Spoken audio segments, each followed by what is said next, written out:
Makadi muri Zimbabwe kusangana kwatiri kuita nhasi pachannel yenyu ye263 times nhasi tiri kuno kuSouth Park kune mukomana Akabaiwa Nebanga paine fungidziro kuti ane musikana waidanana naye achibva azonetsanawo neumwe mukomana aidanana nemusikana.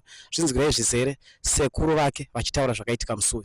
Ini ndoitwawo Francis Chatsiko, ndiri sekuru waDhiva Mushakabvu pamutupo unoera mai wake newangu zvimwe chete, ndopakabva sekuru nemuzukuru. Kushayika kwakaitika kwaDhiva, taibva kuSouth Park nerori pabasa namanager, inini namanager nemushakabvu Dhiva. Tobva tasvika pa service station parunway past 6:30. Tasvika pa service station, manager wedu wakabuditsa $5 ovapa kuna Dhiva kuti enotengera 2 ma-airtime net 1 ne3 zvikambucha. Apiwa mari kudaro akavhadzika akati sekuru ndiperekedze mushopu. Tavadzika tese, manager vasara mota mawo. Tapinda mushopu takanotenga airtime ne3 kambucha. Tiri mushopu imomo kwakazouya umwe murume anoshanda futi pabasa patoshanda aida akacaptain. Ndopa akapinda mushopu achida akacaptain. Manager wanga wati timutengere kakaptain. Mamusina kakaptain. Ndokubuda kwakatani Dhiva Mushakabvu. Abuda mushopu achidzokera kurori. Akasvika kutumwazve futi kubucha. Vapiwa mari vaenda kubucha unotenga nyama. Indakasara ndiri mushopu. Achibvawo kubucha ini chibudawo futi mushopu tinosangana parori. Tasangana parori, Dhiva akataura kuti pane munhu andijairira uku kubucha uku. Tanetsa nemunhu haangandaro. Ndati chiko muzukuru siyana nazvo kuira rori tirese tiende. Dhiva akaita nharo. Ndakamboedza kumudzora akaita nharo. Akabva adzokera zve kubucha. Ndakati handingasiye umwe wangu. Rega ndononzwa kuti chii chaitika kuti vanhu ava vazosvika pakunetsana. Tichinopinda mubucha, Dhiva anga ari pamberi, indiri mashure. Tipinda mubucha takaona mune musikana anotengesamo ari kuseri kukaunda kwake nemukomana anga anetsana Dhiva anga akamira kumafiriji. Dhiva akabva asvika kunetsana nemukomana wewe kuti ko iwewe Pepe wati chii, watanga kutokakwadzana. Ini ndichipinda mubucha ndakasvika kutanga kuvhunza musikana anotengesa mubucha kuti ko iwewe chii chiri kuitika muno kuti vanhu ava vanetsane. Musikana uyu akangoti ndisi kuziva. Ndati aiwa hauzive sei vanhu vanetserana muno. Ndichitaura kudaro nemusikana vaira vakabva vatanga kurwa. Vakarwa achirwa vakarwa chinopinda mukati mukaunda. Uyu nyakubaya uyu akanonokurirwa mukaunda memwe naDhiva. Akambotarisa pasi kuti aone kuti angatore chii chekutemesana vashaya. Ndopa akazotarisa pamaskeo emubucha imomo. Ndopa pane banga. Vatora banga. Ada kutonobaya Dhiva. Dhiva dai akatobairwa mubucha imomo. Ada unosvika pana Dhiva nokuti pane 1 meter. Pakatora banga nepamba akamira Dhiva. Ndopa ndakamupotsera nekabhodhoro kekambucha nandinako. Ndatoona kuti munhu aada kutobaya munhu. Pandakamupotsera chinokanzvenga akanonodzoka kumashure. Ndopa akavhurika distance.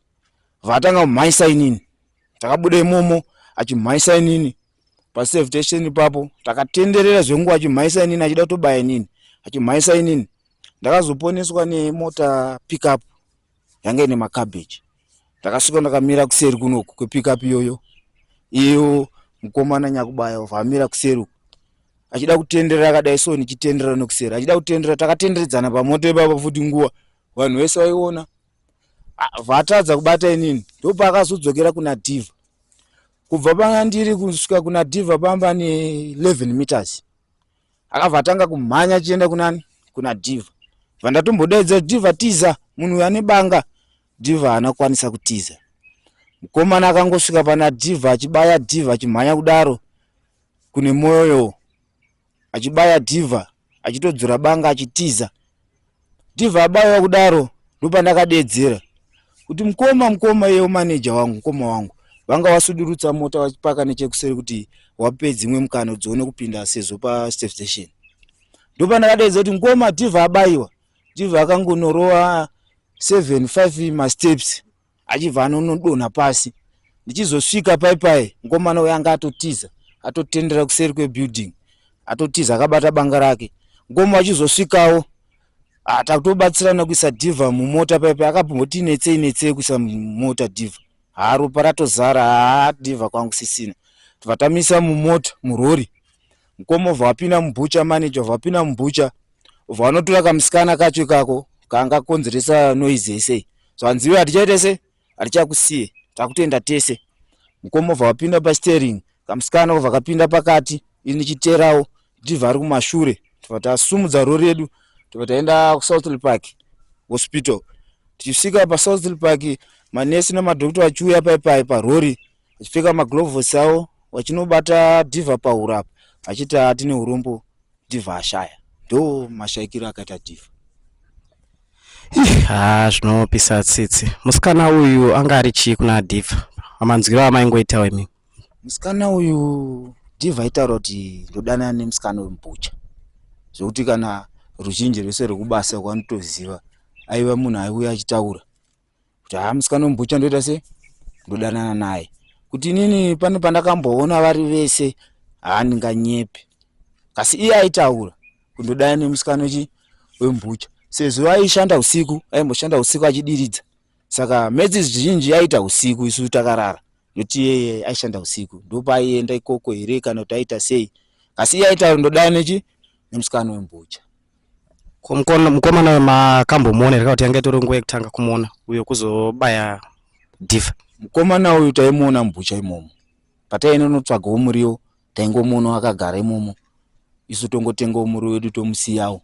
Kazhinji taimuona aripo mukomana pabhucha. Nguva zhinji taimuona arimo mukomana uyu. Pari zvino aripo mukomana? Mukomana uyu ari mumaoko emapurisa, akavharirwa pari zvino. Imimisa sekuru vemushakabvu, mashoko enyu ekupedzisira mungada kungotaura ndeyekuti kudi? Mashoko angu angade kutaura ndeyekungoti dai mukomana uyu achitongwa apiwe makore ake agari muchitorongo. Tichingotiwo kuti kuna dhivha kutiwo zorora murugare, ndonzero yeduwo tose. Zvii zvamungada kungoudzawo kune vamwe vechidiki, vakomana, vamwe vanodanawo nevasikana, mashoko enyu amungada kungoudzawo echenjedzo? Mashoko angu echenjedzo kuvakomana vechidiki kana kuvarume chaiko vakuru, Mjolo hauna kunaka, hauna kutombonaka. Dhivha anga nemhuri yake, kasi akazonotsvaga umwe musikana futi. Saka ndiri kuti kana mune mhuri, siyana nezvemagirlfriends. Magirlfriends haana kunaka. Kana masanganiswa madhumaniswa nemusikana vakomana, musarowane pacheni, taurirana naye zvinhu zvogadziriswa. Pane kurowana, pakurowana ndopatakazopiwa problem yekufa kwadhivha. Saka ndongoti siyanai nezvemujolo. Kana madhumaniswa wasikana vanowanzawo zveshuwa zviriko. Kasi kana madhumaniswa vakomana chanongokumbirisa nzwana naye. Ndo mashoko angu andingataura. 263 times yakabatawo musikana akarwirwa nevakomana ava kuti ataure zvakaitika musi uyu, asi akati iye akanga asingakwanisi kupa mafungiro ake kana kutaura zvaakaona nekuda kwekuti nyaya iyi yakanga iri mumaoko emapurisa. Ndakamirira 263 times muHarare, ndini Tinotenda Munongo.